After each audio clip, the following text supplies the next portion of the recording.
Hey guys, Ben Buchanan here with Builders Insulation. I wanted to go through winter preparation for foam today. For our barrels, the biggest issue we typically have is pressure imbalances because of cold barrels. So I want to go through really three different things today. Number one is going to be keeping your material warm in the warehouse.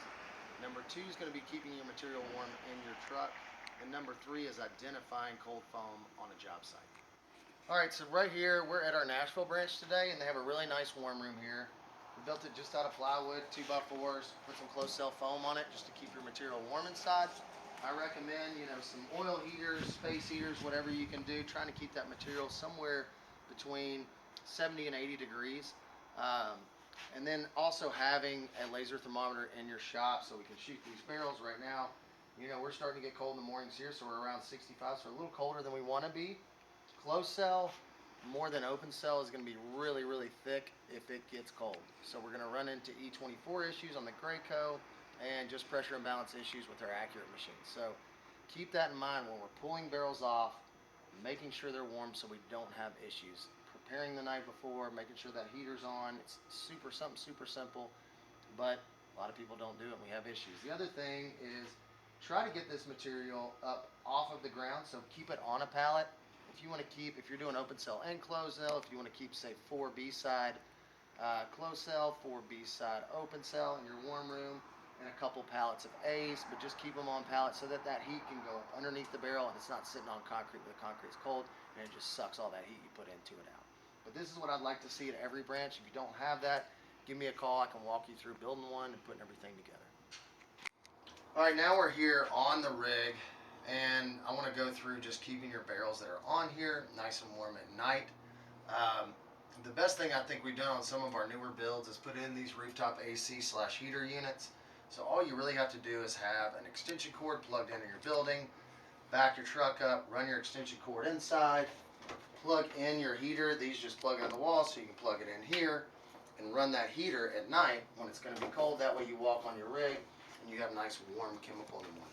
The second part of that is keeping these barrels up off the floor, just like we were talking about in the warm room, to get that airflow and heat flow up underneath the barrel so that the floor isn't sucking all your heat out. These have drum dollies on them, which work great.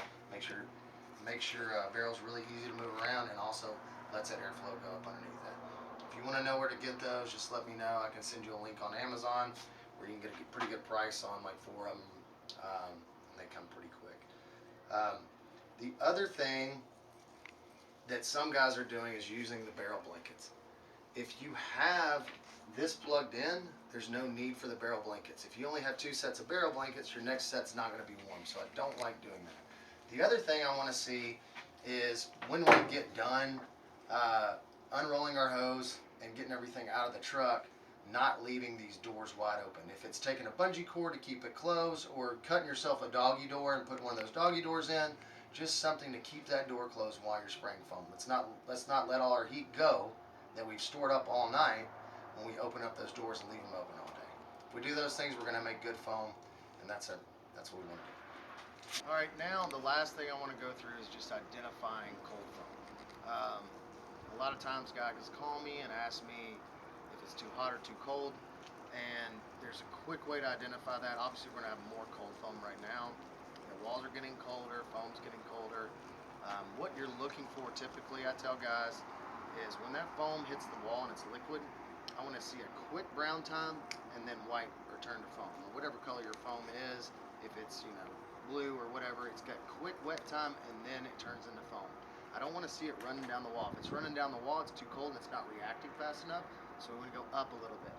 I usually go up in about 5-degree increments to see if we get that correct brown time and quick pop.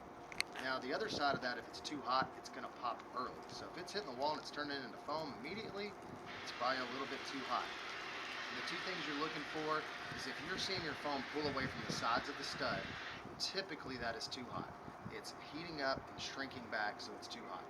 The other thing you'll see with cold foam is it'll hit the wall and you'll have cavities behind it in the middle of the stud cavity. So if you're hitting that wall and you feel a hollow spot, you're probably too cold.